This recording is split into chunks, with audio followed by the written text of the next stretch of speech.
I'm extremely honored to be your keynote speaker. Many of you wonder why. Simply a middle school debate day boy. But to me, it is so much more.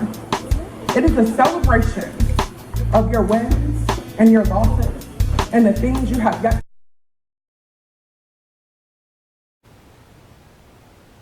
What's going on, guys, and welcome to another amazing episode of the Newark Debater. My name is Malcolm Miner, and I'm again your alumni host for this episode. On today's episode, we will talk all about immigration. Americans have been always predominantly divided when it comes to this, and now more than ever since the Trump administration. Before we welcome our amazing guest to join us, here is a brief breakdown of immigration history in the United States.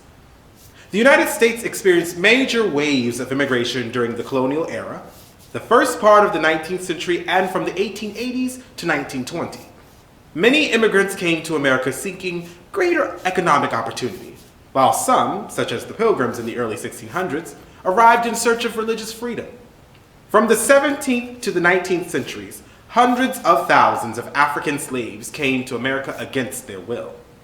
The first significant federal legislation restricting immigration was the 1882 Chinese Exclusion Act. Individual states regulated immigration prior to the 1892 opening of Ellis Island, the country's first federal immigration station.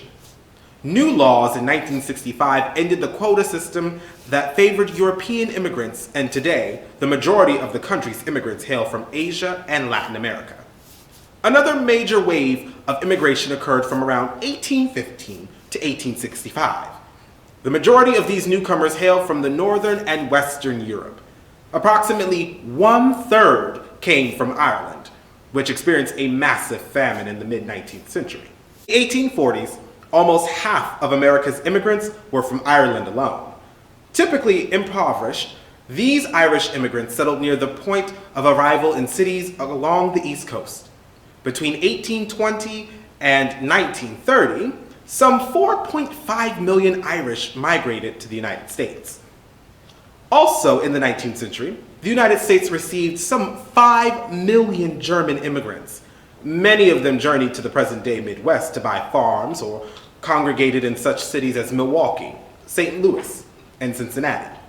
In the National Census of 2000, more Americans claimed German ancestry than any other group.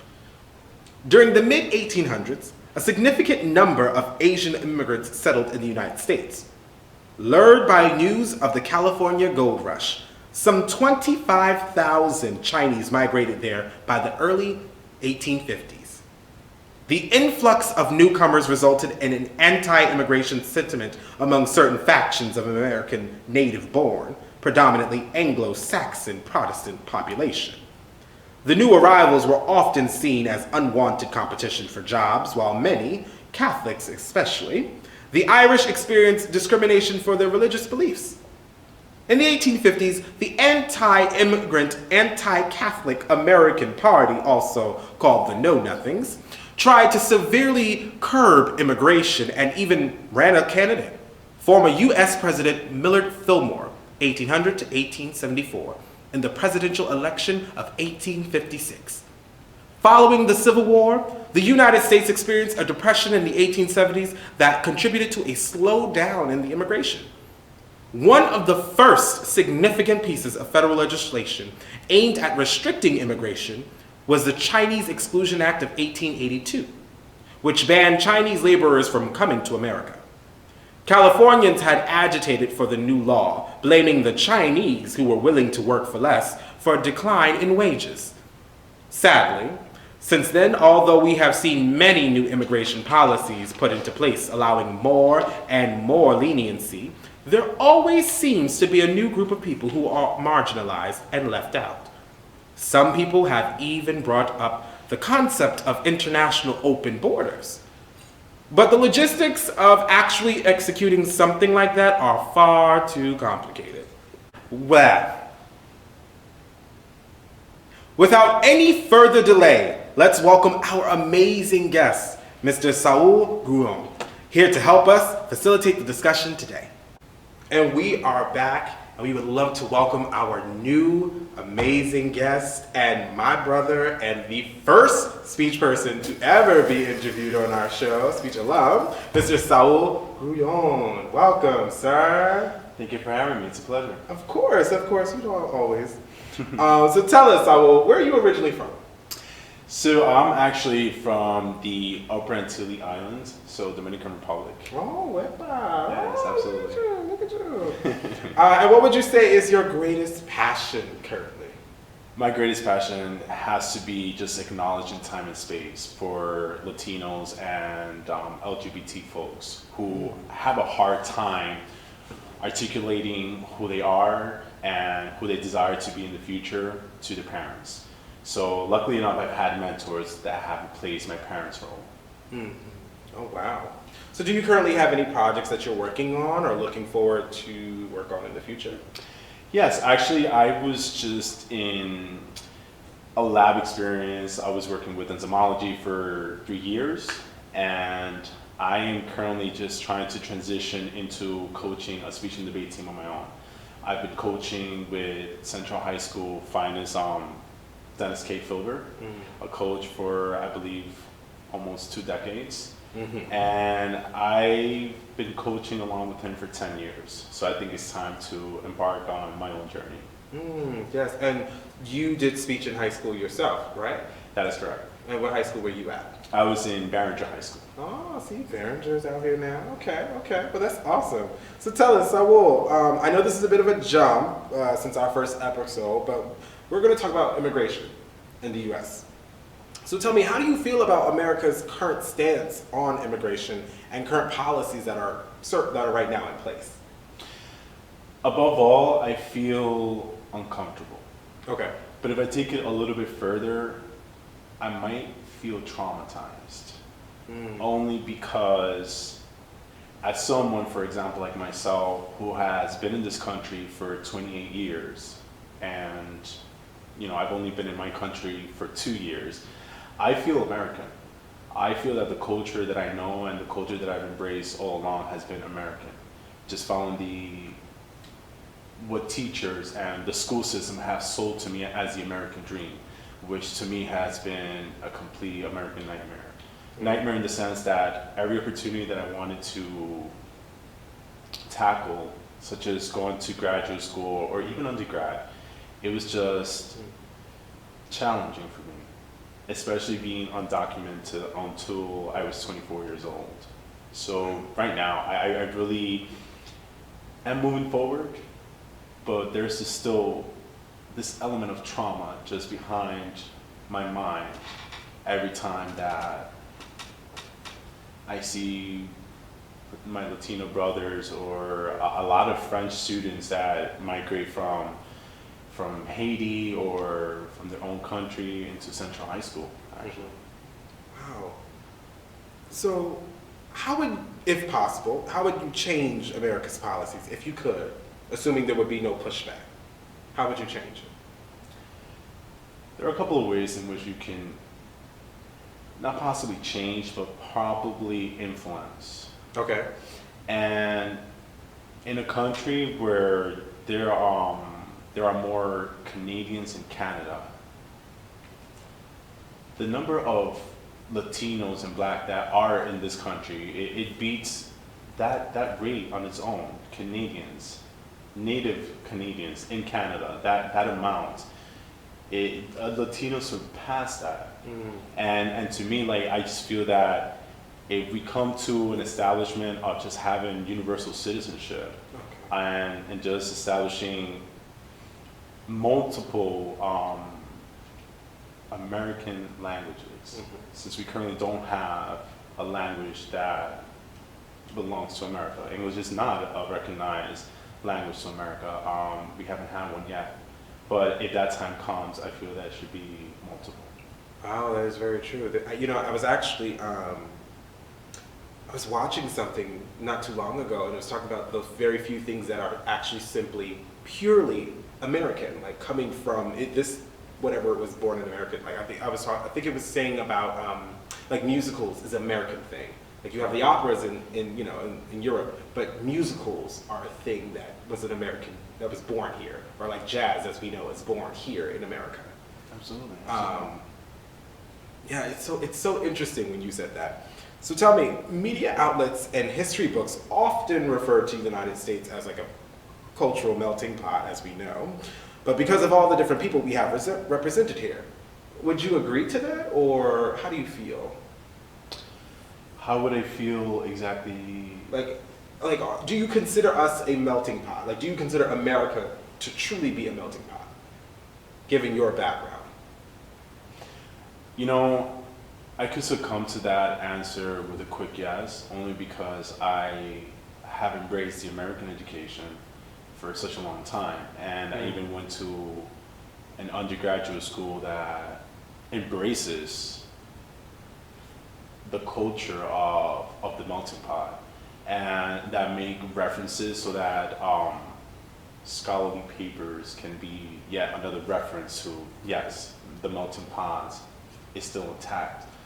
But I honestly feel a little bit uncomfortable answering that question, only because I don't think we have public access to that information, whether or not America, if we were trying to make it legitimate, and we're going on it by an ethnic background kind of a thing, or immigrants, or anything that coincides with those elements, I feel that maybe I could make an accurate guess. Wow, that's interesting. So, as an artist, how do you think this affects art and culture here in this country, knowing that? Well, what's funny is that the current struggles of humanity is what has pushed us humans to really go far with creativity. I feel like, for example, during the Harlem Renaissance, that's when one of our most influential musicians, artists, singer, dancers were actually just making art so vivacious. Billie Holiday, Langston Hughes, and many others who remain unnamed. But I feel that while it's uncomfortable to go through the struggle that we're currently facing as immigrants or offsprings of immigrants, I feel that this is a great moment to invoke the struggles that we are going through. And I feel that in the art realm, you have a multitude of escape outlets to just incorporate that. For example, in acting, that's the language of body. And the one opportunity that you have to have a human interconnectivity with another person, may it be one person, may it be an audience of 1,000 in Symphony Hall or in Broadway. You have that opportunity to really tell the story of your ancestors. And as far as art itself, color palettes, and just ambiguous figures, that we as artists or as just simply earthwalkers, we get to interpret those pieces. We look at the title, but we see a picture that remains ambiguous. But it's up to us to really make that interpretation. And I love art like that because I believe that every time you have an interview or you're answering questions and you're not prepared for it, whatever comes to mind is whatever's closest to the heart. And there's no better answer than that. Exactly. No, I agree. And would you say that you take that same passion and that same mindset and transfer that with your work with the students? Absolutely. There isn't a time or day where passion is absent from the parameters of where my students and I get to work together. You see, I have been a speech alum and a speech coach, but to be honest with you, my students have taught me so much more than I can ever teach them. They're teaching me how this generation interprets our current struggles. It teaches me what's undermined, you know, and it forces me to kind of put myself in a different world and sort of compartmentalize what are some of the problems that we had 20 years ago compared to our present time. And it's passion that drives us to that moment. The passion to learn, the passion to have more than one interpretation for dramatics, for humorous, for duo, for an original oratory, for art, for conversation. So tell me, a lot of people have been pushing for a theory called open borders, which literally means to get rid of them either internationally or domestically. In your opinion, do you think something like that could actually work? It would work for the wrong people. For example, those who desire to see an estrangement from people that aren't the same color, that do not speak the same language, and that do not share the same passion in life, which is just moving forward on a fair ground, you know, just. But I honestly feel that it won't work. It didn't work then. It's not going to work now, and it won't work ever. Simply because we need to have an equilibrium on opportunities. No borders, no walls, no one individual to deter you from connecting with someone from a completely different continent, where you and him share the same passion, which is just to be human, just to live life, love it, and not get judged by it. Yeah. And I know this whole border conversation really, I mean, of course, it's all on, of course, Mexico, because they literally share a continent with us. Yes. However, how have the Dominican people have been feeling about the conversation about immigration? Like, how has this situation that's been happening to the Mexicans, how has that shifted the dynamics in the Dominican family and those who are coming to this country, are immigrating here from the Dominican Republic? Are they also now on alert or, you know, being very aware or very wary of coming here now? Like, are there any changes? Have you heard or do you know of anything? Yes, I have been keeping up with Dominicans who belong to the era of Trujillo, which is, you know, a dictator back in the Dominican Republic who had a very strong influence on anyone that lived in the Dominican Republic and that didn't abide to his laws. So anyone who would debate with him that Haitians belong in the Dominican Republic would be lynched.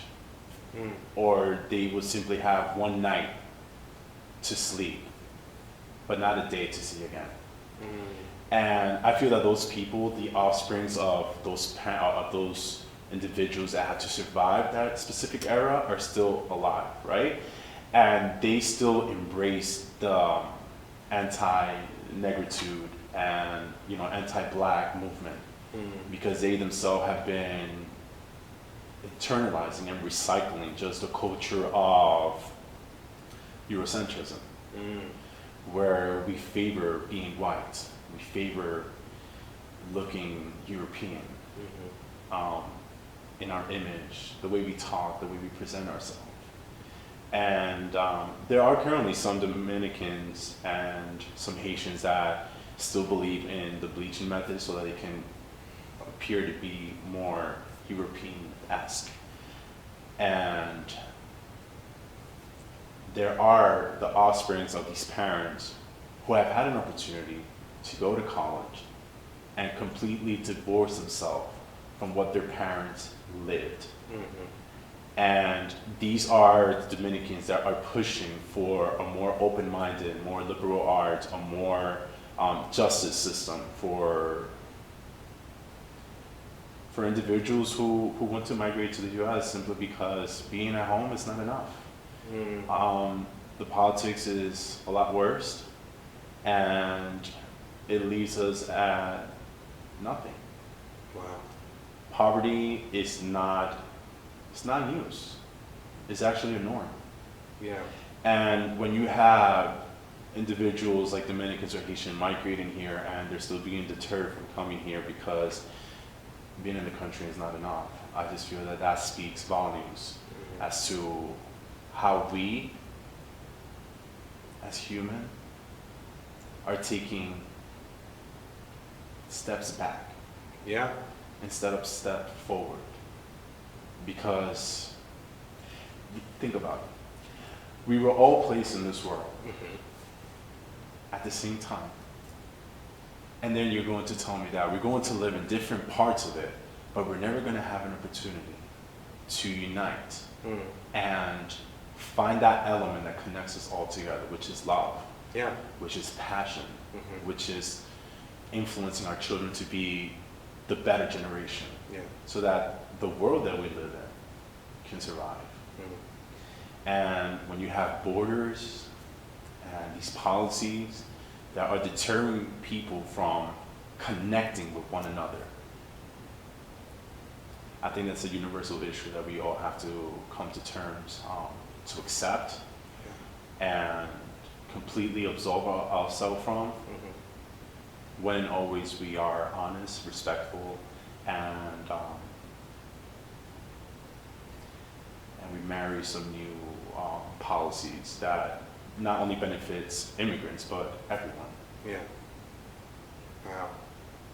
You know, and it's so hard because you watch people change themselves to this, you know, assimilate, to be here, or, you know, and they can't find a way to divorce their thinking, their mindset, you know. Absolutely. And it's hard. It's so hard because you walk the streets and you can literally see it. It's like the eye knows something's wrong when they see somebody who's clearly been bleaching their skin. It's like, I can tell that you've been bleaching. You know, it's not like no one has to know that, but you know there's something off about this person and what they look like. Right. So it's just so interesting nowadays. A lot of Americans are opposed to immigration in general because they say that our jobs, their jobs are being taken. So they're willing. So other folks are willing to work for lower wage, or sometimes have no choice about it. If you could say anything to those people, what would you say? To the people that are... To the people who are saying that, oh, these people are taking our jobs that belong to us. Like, if there's anything you could say to those people, what would you say? I would say this is your opportunity to dissect the words that you're using. So just the smallest and most simplest word in that sentence, us. You have to grab that word and compartmentalize it. You have to realize, what does us mean? What does us mean? If you ask a kindergartner, what does us mean? They would point out to the whole class. They would not just point out to their friends.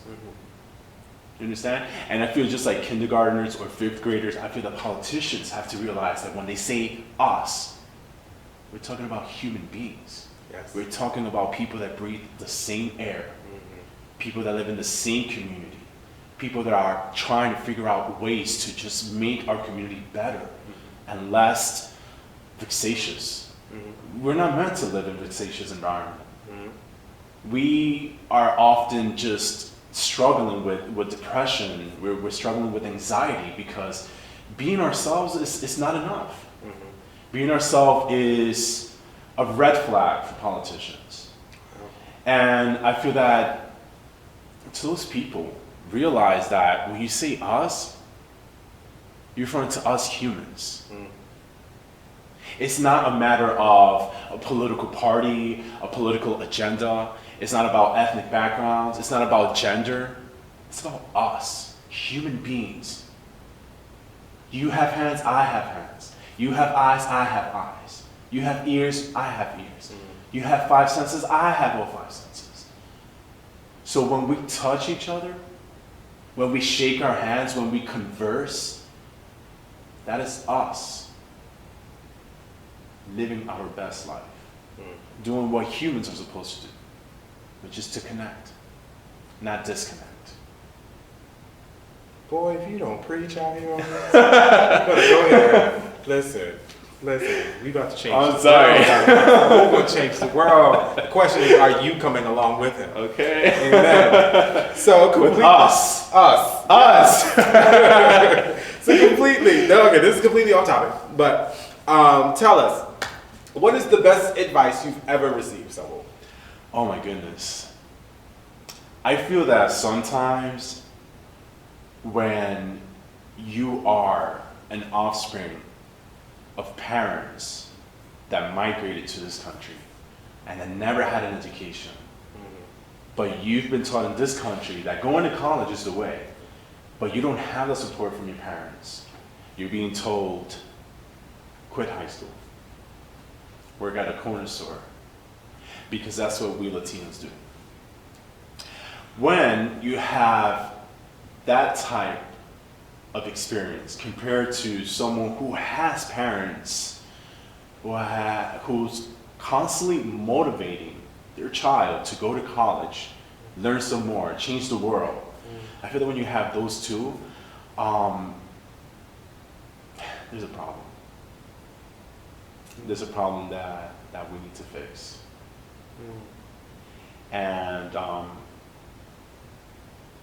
I don't know. I'm kind of deviating a little bit. Can you repeat the question?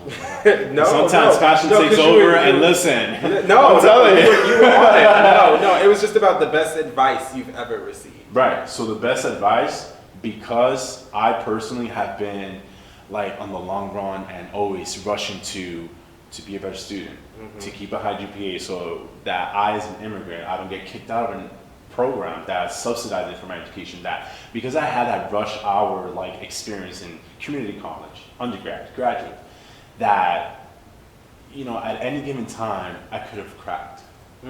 I could have just simply melted into nothingness. So the best advice that I got was from my number one mentor, Judith B. Griffin. She runs a nonprofit organization where she has pre-college programs in different high schools in urban settings. Yes. And she makes these students realize that you don't have to stay in your community. You have to expand yourself and kind of grab a little bit of everything and just expand your horizons to what's happening in the world around you by connecting to other people. The best advice that she gave me is that we worry too much about living, but we don't exist. Because we don't have that time to just embrace the quote that she shared with me and that I will take to my grave, which is, in calm and patience shall be my strength. Very simple, but that's all you need. Yeah, no, that's all you need. So, in essence, and all of that. So, are there any final words would you like to leave to our audience? Because some of our audience are students, some of them are adults, but it's really for anyone. Any final advice you would like to share?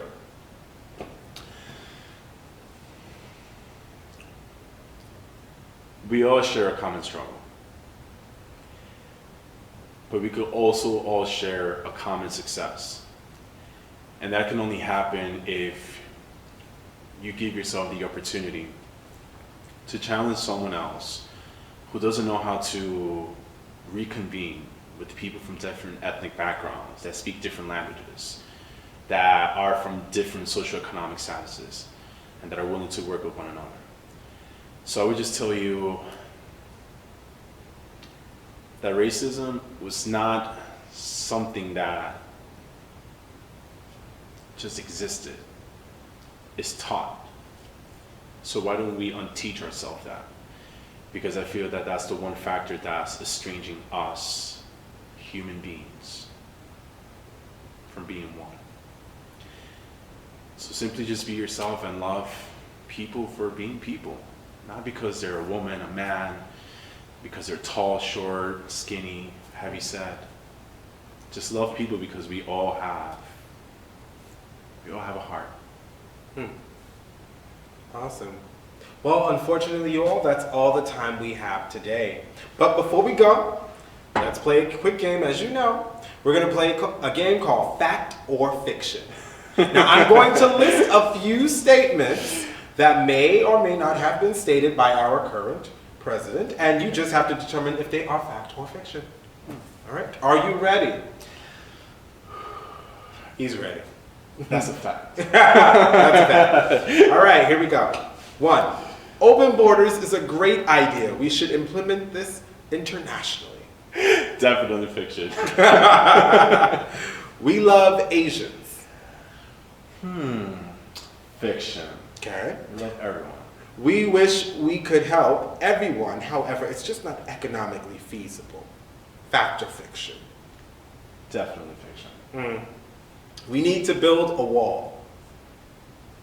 Fiction. Well, thanks so much for being here today, Saul. Thank you for having me. I appreciate it. Brother, you know, Absolutely. from my heart, thank you for joining us here on the Newark Debater. Thank you It for was having me. truly our pleasure. And to our viewers, thank you so much for your endless support with this. We love you guys. And if you like what you saw or love what you saw, don't forget to subscribe to our YouTube channel. Have any comments, questions, concerns, or ideas? Feel free to email us at thenewarkdebater@gmail.com. Again, my name is Malcolm Miner, and I'm signing out. I'll see you guys later on the next episode.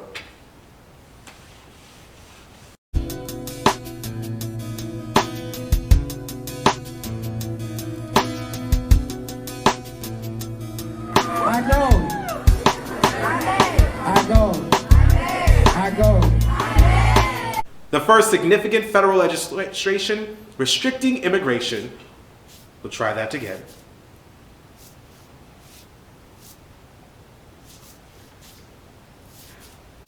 In the 1840s, almost half of America's immigrants were from Ireland alone. We'll try that one more time. In the 1840s, almost half of American... No. I do though. Thank you. One more time.